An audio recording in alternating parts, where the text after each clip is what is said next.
Eu estou concordando com todos vocês desde o início que o tema sensível sobre a legalização ou a criminalização do aborto aqui é o dogma sobre a vida dos bebês. Eu estou reafirmando que a maioria de nós, feministas, nós somos a favor da defesa da primeira infância. O que é um dogma? Dogmas são crenças desvinculadas da ciência. É o que você acredita dogma por é uma questão... verdade de fé. A gente não está falando aqui de matéria de fé. Por sua questão cultural. Aqui a gente está falando de uma evidência científica que a vida começa na concepção e a partir disso existe isso não é um consenso, Cris. Isso não é um consenso na ciência. Então indulga para o futuro. Simples, isso não é um consenso na ciência. Então Existe diversos médicos, cientistas, biologistas que defendem que a vida começa a partir da formação do cérebro. Só existe isso porque primeiro existe a vida desde a concepção, porque senão não existiria cérebro. E aí isso é um dogma seu. Não eu tô te dizendo, vocês são que a ciência diz. Vocês negam a ciência e realmente eu tô dizendo pra você que existem médicos, biologistas e etc. livro de biologia, neonatologia, e realmente, aí a gente vai ficar aqui. Se não é possível Cris, apontar... Se a ciência não dialoga com o seu dogma, a culpa não é minha. Mas o que eu tava dizendo,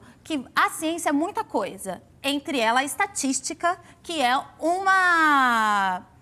uma matéria importante para quem formula política pública. A gente está aqui discutindo a vida, tentando sensibilizar as pessoas sobre bebês. E eu estou dizendo que nós, mulheres feministas, somos muito preocupadas com a vida das crianças, sobretudo na primeira infância, onde elas são mais vulneráveis e são diretamente responsabilidades das suas mães. As mulheres mães são as principais porta-vozes e cuidadoras, porque o Estado não nos ajuda a cuidar dos nossos filhos. O Estado não nos ajuda sequer a alimentar. O movimento feminista é que não ajuda as mulheres a cuidar dos seus próprios filhos. Evidências de morte de bebês, já que a gente não tem. A gente tem o DataSUS, que é um importante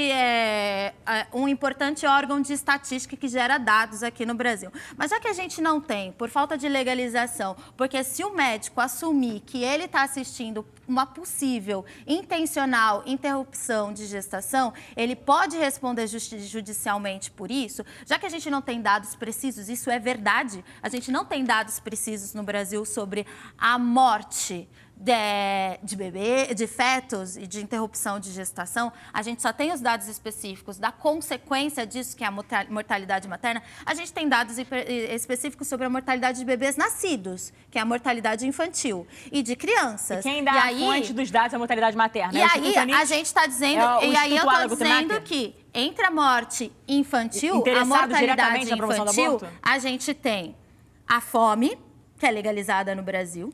A gente tem a falta de saneamento básico e agora a gente tem um índice assustador, que é a morte de crianças em razão da presença de armas de fogo em casa, por acidente ou por violência urbana. Isso é estatística, inclusive dos Estados Unidos. Esse é um assunto que a mim mas eu vou concluir, depois você argumenta também. Uma pessoa que tem uma arma em casa e tem filhos pequenos tem que ter o mesmo cuidado para guardar a sua arma no lugar seguro. Do que no mesmo cuidado que tem para guardar remédios, tarja preta, para guardar produtos de limpeza tóxicos. Eu também facas, acho. tesouras. Eu também acho que uma pessoa que não quer ser mãe, ela precisaria ter acesso à educação sexual, a contraceptivos, e o aborto é caso de vida ou morte. A gente não está falando que as pessoas... Sempre, com certeza. A gente não está falando que as pessoas têm que recorrer a isso como método contraceptivo, Cris. Não é sobre isso que a gente está falando. Vocês tratam o aborto como se fosse o método contraceptivo. Tá, mas vamos lá. Que é muito pior. A senhora acha que legalizado o aborto, não no que prevê a lei, mas legalizado de uma forma geral, há tendência que a gente tenha um aumento dos casos? Eu não acho. Eu vejo as estatísticas. De fato, há um aumento grande.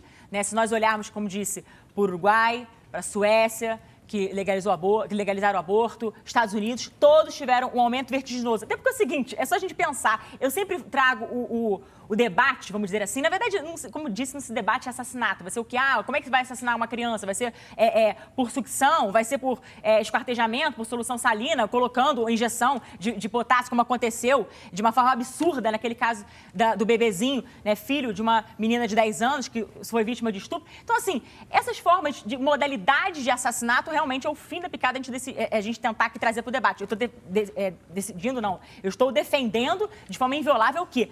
A vida humana. Eu estou tratando aqui da vida humana e tentando demonstrar quem são os agentes do outro lado que defendem a morte. Né? Então, esse é um ponto muito importante da gente falar. E segundo ponto, se a gente for recorrer historicamente, não vai nascer, brotar com uma mágica na cabeça da mulher, por exemplo. Antes, o aborto era crime. Aí, a partir do momento que é legalizado, vai brotar na cabeça dela. Nossa, é uma prática abominável mesmo, não vou praticar, não. Isso não existe. Você vai ter o quê? Uma mágica? Não, continua sendo intrinsecamente mal. Por isso que eu disse, temos que falar do direito natural. O que é a lei moral natural? O que é a lei natural? Todas as leis vigentes no país deveriam respeitar a lei natural. Porque o Estado precisa respeitar essa lei natural. Até porque essa lei até antecede o próprio Estado. O Estado financiando crime, isso é o fim. Né? É o fim eu diria, do próprio papel do Estado. Né? Então, realmente, legalizar o aborto é legalizar o assassinato intrauterino. E é impressionante que essas mesmas pessoas que dizem defender os direitos humanos, então bota no mesmo balaio, né? Por exemplo, o assalto a banco, né? A pessoa que vai, o bandido que vai assaltar um banco, ele também, entre aspas, corre um risco de vida, porque ele pode, enfim, sofrer um abate no momento. Então, quer dizer, vamos legalizar o assalto a banco? Então, assim, são umas coisas completamente incoerentes, né? Completamente fora do bom senso. Por isso que eu gosto de trazer para a racionalidade. E aí eu gosto de falar, sim, de retrospectiva histórica. Se nós olharmos historicamente, até mesmo a criação do movimento feminista, como que a coisa aconteceu, o movimento feminista preza muito, zela muito pelo divórcio natural da vocação instintiva da mulher, que é a maternidade. É muita falácia que tentam dizer, não, porque vamos cuidar das mulheres. Que mulheres que vocês cuidam? Vocês cuidam seletivamente das mulheres que pensam como vocês. Quem cuida, de fato, das mulheres negras, pobres, inclusive que são instrumentalizadas por essa galera, né? Quem cuida, de fato, sim, é a galera desse lado de cá, né? Que é pró-vida, né? Que é pró-vida e pró-família. Eu não tenho capacidade de falar então, sobre mim, eu tô sendo instrumentalizada. E outra coisa, tentam a todo mundo, tem gente como que mulher negra, acaba tô sendo patrocinada, instrumentalizada para falar da por minha meta realidade. capitalista.